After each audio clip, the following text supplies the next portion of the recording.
Welcome to கற்றகற்பித்த channel. இப்போ என்ன பார்க்க போறோம், டாப் 1000 ஹிஸ்டரி பிளஸ் ஐஎன்எம் கொஸ்டின்ல பார்ட் 13 வீடியோ பார்த்துட்டு இருக்கோம். இதுக்கு முன்னாடி பார்ட் 12 வீடியோ போட்டிருக்கோம். பார்க்காதவங்க நம்ம சேனல்ல பிளேலிஸ்ட்ல ஹிஸ்டரி இம்பார்ட்டன்ட் கொஸ்டின் அப்படின்னு ஒரு பிளேலிஸ்ட் இருக்கும், செக் பண்ணி பாருங்க. இதே மாதிரி ஜியோகிராஃபி, எக்கனாமிக்ஸ் பிளஸ் பாலிட்டில 500 கொஸ்டின், நம்ம 380 கொஸ்டின்ஸ் முடிச்சிருக்கோம். பார்க்காதவங்க அந்த பிளேலிஸ்ட்ல செக் பண்ணி பார்த்தீங்கன்னா வரிசையா வீடியோவா வரும். நீங்க அதை நோட் பண்ணி வச்சுட்டு படிக்க ஆரம்பிங்க. அடுத்து இதுல ஒரு 30 கேள்விகள் இருக்கு. ஒவ்வொரு கேள்வியா பாக்குறோம். ஏதாவது டவுட் இருந்துச்சு அப்படின்னா கமெண்ட் பாக்ஸ்ல கமெண்ட் பண்ணுங்க. இப்பதான் நம்ம சேனல் ஃபர்ஸ்ட் டைம் பாக்குறீங்க அப்படின்னா சப்ஸ்கிரைப் பண்ணிக்கோங்க. இந்த வீடியோ உங்களுக்கு யூஸ்ஃபுல்லா இருக்குன்னு நினைச்சீங்க கமெண்ட் பாக்ஸ்ல எஸ் அப்படின்ற கமெண்ட்டை கொடுங்க. இப்போ முதல் கேள்வியை பார்த்தலாம். பொது கல்விக்கான பொதுக்குழு எப்போது உருவாக்கப்பட்டது? இதற்கு சரியான ஆப்ஷன் ஏ 1823. பொது கல்விக்கான பொதுக்குழு எப்போது உருவாக்கப்பட்டது? இதற்கான சரியான விடை 1823. அடுத்து இரண்டாவது கேள்வி. 1835 தனது புகழ்பெற்ற இந்தியா கல்வி குறித்த குறிப்புகள் என்னும் குறிப்புகளை வெளியிட்டவர் யாருன்னு கேட்டிருக்காங்க. இதற்கு சரியான விடை ஆப்ஷன் பி டி.பி. மெக்காலே. 1835 இந்த கொஸ்டின் கேட்ட கொஸ்டின். இந்தியா கல்வி குறித்த குறிப்புகள் என்னும் குறிப்புகளை வெளியிட்டவர் யார்? டி.பி. மெக்காலே. எந்த வருடம்? 1835. அடுத்து மூன்றாவது கேள்வி. இந்தியாவில் அறிமுகம் செய்ய வேண்டிய ஆங்கில கல்வி முறையை வடிவமைத்தவர் யார்? இந்தியாவில் அறிமுகம் செய்த ஆங்கில கல்வி முறையை வடிவமைத்தவர் யாரு? இதற்கு சரியான ஆப்ஷன் பி டி.பி. மெக்காலே. அப்ப ஆங்கில கல்வி முறையை வடிவமைச்சவர் இந்தியாவில் யாரு? டி.பி. மெக்காலே. அடுத்து நான்காவது கேள்வி. 1899 ஜனவரி 6 புதிய தலைமை ஆளுநராகவும் இந்தியாவின் அரச பிரதிநிதியாகவும் பணி நியமனம் செய்யப்பட்டவர்.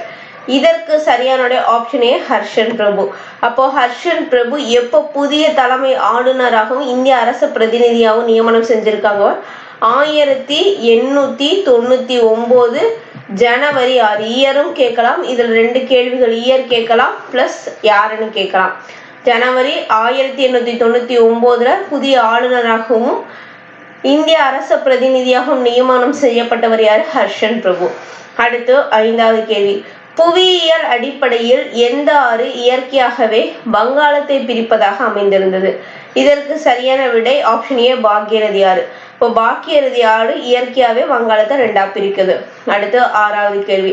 டிசம்பர் 1903 ஹர்ஷன் பிரபு இந்தியாவின் பிரதேச மறு விநியோகம் தொடர்பான குறிப்புகளில் தீட்டிய திட்டத்தை பின்னர் திருத்தம் செய்யப்பட்டு எந்த பெயரில் வெளியிட்டார்? இதற்கு சரியான ஆப்ஷன் ஏ ரிஸ்லி அறிக்கை. அப்போ டிசம்பர் 1903 ஹர்ஷன் பிரபு இந்தியாவின் பிரதேச மறு விநியோகம் தொடர்பான குறிப்புகளில் தீட்டிய திட்டத்தை பின்னர் திருத்தம் செய்து எந்த பெயர்ல வெளியிட்டிருக்காரு? ரிஸ்லி அறிக்கை அப்படின்ற பெயர்ல வெளியிட்டிருக்காரு. அடுத்து ஏழாவது கேள்வி. 1905 ஜூலை 17 எங்கு நடைபெற்ற கூட்டம் ஒன்றில் வங்க பிரிவினைக்கான எதிர்ப்பை மக்களுக்கிடையே விரிவுபடுத்துவது என்று முடிவு செய்யப்பட்டது? இதற்கு சரியான ஆப்ஷன் ஏ கல்கத்தா. 1905 ஜூலை 17 கொல்கத்தாவில் நடைபெற்ற கூட்டத்துல வங்க பிரிவினைக்கான எதிர்ப்பை மக்களுக்கிடையே விரிவுபடுத்துவது அப்படின்னு முடிவு செஞ்சிருக்காங்க. அடுத்து எட்டாவது கேள்வி. கல்கத்தா மாநாட்டில் ஆங்கில பொருட்களையும் நிறுவனங்களையும் புறக்கணிக்க கோரி யார் அறைகூவல் விடுத்தார்? இதற்கு சரியான ஆப்ஷன் சி சுரேந்திரநாத் பானர்ஜி. எந்த மாநாட்டுல? கல்கத்தா மாநாட்டுல ஆங்கில பொருட்களையும் நிறுவனங்களையும் புறக்கணிக்க கோரி யார் அறைகூவல் விடுத்தார்? சுரேந்திரநாத் பானர்ஜி. அடுத்து 9வது கேள்வி. இதுல இருந்து கண்டிப்பா கேள்விகள் வரும். இதெல்லாம் ஐஎன்எம் கேள்விகள். கண்டிப்பா இதுல இருந்து கொஸ்டின் வரும், நோட் பண்ணி படிச்சுக்கோங்க. ஆகஸ்ட் 7 எந்த நகர அரங்கில் நடைபெற்ற கூட்டத்தில் சுதேசி இயக்கம் முறையாக பிரகடனம் செய்யப்பட்டது? இதற்கு சரியான ஆப்ஷன் ஏ கல்கத்தா. ஆகஸ்ட் 7 கல்கத்தால நடந்த கூட்டத்துல தான் சுதேசி இயக்கம் அப்படின்றது முறையா பிரகடனம் செய்யப்பட்டிருக்கு. அடுத்து 10வது கேள்வி. சுதேசி இயக்கத்தின் குறிக்கோள் குறித்து தேசிய வாழ்வின் அனைத்து தளங்களிலும் தங்களின் சார்பு நிலைக்கு எதிரான புரட்சி என்று சுருக்கமாக விளக்கியவர் யாருன்னு கேட்டிருக்காங்க. இதற்கு சரியான ஆப்ஷன் ஏ ஜி சுப்பிரமணியம். சுதேசி இயக்கத்தோட குறிக்கோள் என்னன்னா தேசிய வாழ்வின் அனைத்து தளங்களிலும் தங்கள் சார்பு நிலைக்கு எதிரான புரட்சி அப்படின்னு யார் சொன்னா அப்படின்னு கேட்டிருக்காங்க. ஜி சுப்பிரமணியம். அடுத்து 11வது கேள்வி. 1872 பூனாவில் சுதேசி சிந்தனையை தனது தொடர் சொற்பொழிவு மூலம் பிரபலப்படுத்தியவர் யாருன்னு கேட்டிருக்காங்க. இதற்கு சரியான ஆப்ஷன் பி மகாதேவ் கோவிந்த ரானடே. இவரை எம்ஜி ரானடே அப்படின்னு சொல்லுவாங்க. இந்த மகாதேவ் கோவிந்த அப்படின்றத சுருக்கி எம்ஜி ரானடே, ரெண்டு பேருமே ஒண்ணுதான். 1872 பூனாவில் சுதேசி சிந்தனையை தனது தொடர் சொற்பொழிவு மூலம் பிரபலப்படுத்தியவர் யாரு? எம்ஜி ரானடே. அடுத்து 12வது கேள்வி. தனது எழுத்துக்கள் மூலம் சுதேசி இயக்க கருத்துக்களை பிரபலமடைய செய்தவர். இதற்கு சரியான ஆப்ஷன் ஏ ரவீந்திரநாத் தாகூர். தன்னோட எழுத்துக்கள் மூலமா சுதேசி இயக்கத்தை கருத்துக்களை பிரபலமடை செய்தவர் யாரு? ரவீந்திரநாத் தாகூர். அடுத்து 13வது கேள்வி. விடிவெள்ளி கழகம் நிறுவப்பட்ட ஆண்டு. இதற்கு சரியான ஆப்ஷன் பி 1902. விடிவெள்ளி கழகம் நிறுவப்பட்ட ஆண்டு 1902.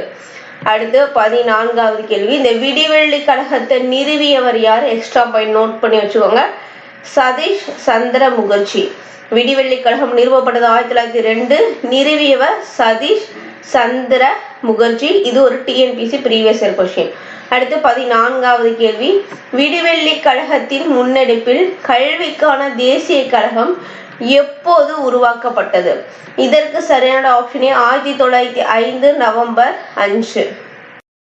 விடிவெள்ளி கழகத்தின் முன்னெடுப்பில் கல்விக்கான தேசிய கழகம் எப்போது உருவாக்கப்பட்டது? 1905 நவம்பர் 5. அடுத்த 15வது கேள்வி. எந்த ஆண்டு வங்காள தேசிய கல்லூரியும் பள்ளியும் நிறுவப்பட்டன? இதற்கு சரியான ஆப்ஷன் பி 1906. 1906 வங்காள தேசிய கல்லூரியும் பள்ளியும் நிறுவப்பட்டது. அடுத்து 16வது கேள்வி. எந்த ஆண்டு முதல் தீவிர தேசியவாதம் சரிய தொடங்கியது? இதற்கு சரியான ஆப்ஷன் டி 1908. 1908 இருந்து தீவிர தேசியவாதம் அப்படின்றது சரிய தொடங்கியிருக்கு. இதுக்கான காரணம் என்ன அப்படின்னு பார்த்தீங்கன்னா சூரத் பிளவும் அதோட வீழ்ச்சியும் தான் ஒரு காரணம் அப்படின்னு சொல்லியிருக்காங்க. அடுத்து 17வது கேள்வி. மிண்டோ பிரபு இந்திய அரச பிரதிநிதியாக எந்த ஆண்டு பணியமர்த்தப்பட்டார்? மிண்டோ பிரபு இந்திய அரச பிரதிநிதியாக எந்த ஆண்டு பணியமர்த்தப்பட்டார்? இதற்கு சரியான ஆப்ஷன் பி 1906. அடுத்து 18வது கேள்வி. 1906 கல்கத்தா மாநாட்டில் மிதவ தேசியவாதிகளின் கோரிக்கையை ஏற்று தலைவராக தேர்ந்தெடுக்கப்பட்டவர் யார்? இதற்கு சரியான ஆப்ஷன் பி தாதாபாய் நவ்ரோஜி. எந்த வருஷம் நடக்குது? 1906 எங்க நடக்குது? கல்கத்தா மாநாட்டுல மிதவ தேசியவாதிகளோட கோரிக்கையை ஏற்று தாதாபாய் நவ்ரோஜி தலைவராக தேர்ந்தெடுக்கப்படுறாரு. அடுத்து 19வது கேள்வி. தமிழில் வெளியிட்ட முதல் தினசரி பத்திரிகை எது? இதற்கு சரியான ஆப்ஷனே தி ஹிந்து. தமிழில் வெளியிட்ட முதல் தினசரி பத்திரிகை தி ஹிந்து. அடுத்து 20வது கேள்வி. ஜிதேந்திரநாத் பானர்ஜி, அரவிந்த் கோஷின் சகோதரன பரிந்தர் குமார் கோஷ் ஆகியோரால் அணுசீலன் சமிதி எங்கு நிறுவப்பட்டது? இதற்கு சரியான விட ஆப்ஷன் ஏ கல்கத்தா. அப்போ அணுசீலன் சமிதின்னு போட்டுக்கோங்க. நிறுவியவர் யாருன்னு பார்த்தீங்கன்னா ஜிதேந்திரநாத் பானர்ஜி, அரவிந்த் கோஷ், பரிந்தர் குமார் கோஷ். இந்த பரிந்தர் குமார் கோஷ் அரவிந்த் கோஷோட சகோதரர். எங்க நிறுவியிருக்காங்க? இடம் வந்து கல்கத்தா. அடுத்து 21வது கேள்வி. எப்போது மிண்டோ மார்லி அரசியலமைப்பு சீர்திருத்தங்கள் அறிவிக்கப்பட்டன? இதற்கு சரியான ஆப்ஷன் டி டிசம்பர் 1908. எப்போது மிண்டோ மார்லி அரசியலமைப்பு சீர்திருத்தங்கள் அறிவிக்கப்பட்டன? டிசம்பர் 1908. அடுத்து 22வது கேள்வி. தீவிர தேசியவாதிகள் யாசிப்பவர்கள் என்று யாரை ஏளனம் செய்தனர்? தீவிர தேசியவாதிகள் வந்து யாசிப்பவர்கள் அப்படின்னு சொல்லிட்டு ஒருத்தவங்களை ஏளனம் செஞ்சிருக்காங்க. அது யார் அப்படின்னு பார்த்தீங்கன்னா ஆப்ஷன் பி மிதவவாத தேசியவாதிகள். அடுத்து 23வது கேள்வி. பாரதி தமிழ் மொழியாக்கம் செய்த டென்ஸ் ஆஃப் நியூ பார்ட்டி என்ற நூலின் ஆசிரியர் யார்? இதற்கு சரியான ஆப்ஷன் பி திலகர். திலகரோட டென்ஸ் ஆஃப் நியூ பார்ட்டி அப்படின்ற நூலை தான் பாரதி மொழியாக்கம் டிரான்ஸ்லேட் பண்ணியிருக்காரு. அடுத்து 24வது கேள்வி. சூரத் சென்று வந்து பயணம் சென்னை மாகாண தீவிர தேசியவாதிகள் குறித்து என்னும் சிறிய புத்தகம் ஒன்றை பாரதி எப்போது வெளியிட்டார்னு கேட்டிருக்காங்க. இதற்கு சரியான ஆப்ஷன் பி 1907. சூரத் சென்று வந்த பயணம், சென்னை மாகாண தீவிர தேசியவாதிகள் குறித்து அப்படின்ற புத்தகத்தை எழுதினவர் யாரு? பாரதி. எந்த வருடம் அப்படின்னு கேட்டீங்கன்னா வெளியிட்டது 1907. அடுத்து 25வது கேள்வி, பாரதி பணியாற்றிய எந்த வார இதழ் தீவிர தேசியவாதிகளின் குரலாக மாறியது? இதற்கு சரியான ஆப்ஷன் ஏ, இந்தியா. அப்போ பாரதி பணியாற்றிய இந்தியா அப்படின்றது ஒரு வார இதழ். இது தீவிர தேசியவாதிகளோட குரலா மாறி இருக்கு. அடுத்து 28வது கேள்வி, யார் விடுதலை செய்யப்பட்ட நாளை சுதேசி இயக்கத்தின் தலைவர்கள் சுதேசி தினமாக கொண்டாட முடிவு செஞ்சிருக்காங்க? இதற்கு சரியான ஆப்ஷன் சி, பிபின் சந்திரபால். யார் விடுதலை செய்யப்பட்ட நாளை சுதேசி இயக்கத்தின் தலைவர்கள் சுதேசி தினமாக கொண்டாட முடிவு செஞ்சிருக்காங்க? பிபின் சந்திரபால். அடுத்து 27வது கேள்வி, சுதேசி இயக்கத்தின் தலைவர்கள் சுதேசி தினத்தை எங்கு கொண்டாட முடிவு செய்தனர்? இதற்கு சரியான ஆப்ஷன் டி, திருநெல்வேலி. சுதேசி இயக்க தலைவர்கள் சுதேசி தினத்தை எங்கு கொண்டாட முடிவு செஞ்சிருக்காங்க? திருநெல்வேலி. அடுத்து 28வது கேள்வி, வாஞ்சிநாதனுக்கு கைத்துப்பாக்கியை பயன்படுத்தும் பயிற்சி அளித்தவர் யாருன்னு கேட்டிருக்காங்க.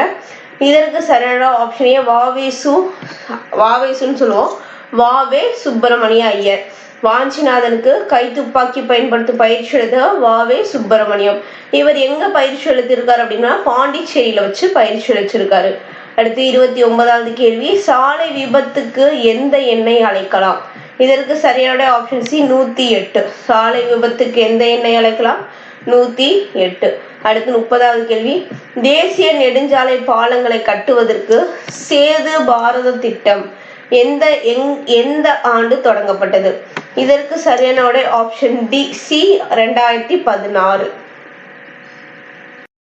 சேது பாரதம் திட்டம் அப்படின்றது என்னன்னா தேசிய நெடுஞ்சாலையில பாலங்கள் கட்டுறதுக்கான ஒரு திட்டம். எந்த வருஷம் கொண்டு வந்திருக்காங்க? 2016. இப்படி ஹெட்டிங் போட்டு எழுதி வச்சீங்கன்னா படிக்கிறதுக்கு உங்களுக்கு ஈஸியா இருக்கும், ரீகால் பண்றதுக்கும் ஈஸியா இருக்கும். இதோட 30 கேள்விகள் இந்த வீடியோல முடிச்சிருக்கோம். இந்த வீடியோ உங்களுக்கு பிடிச்சிருந்துச்சு அப்படின்னு நினைச்சீங்கன்னா நம்ம சேனலை சப்ஸ்கிரைப் பண்ணிக்கோங்க. வீடியோல லைக் பண்ணுங்க, கமெண்ட்ல எஸ் அப்படின்ற கமெண்ட்டை கொடுங்க. இந்த வீடியோ உங்களுக்கு யூஸ்ஃபுல்லா இருந்துச்சு அப்படின்னா கமெண்ட்ல எஸ் அப்படின்ற கமெண்ட்டை கொடுங்க.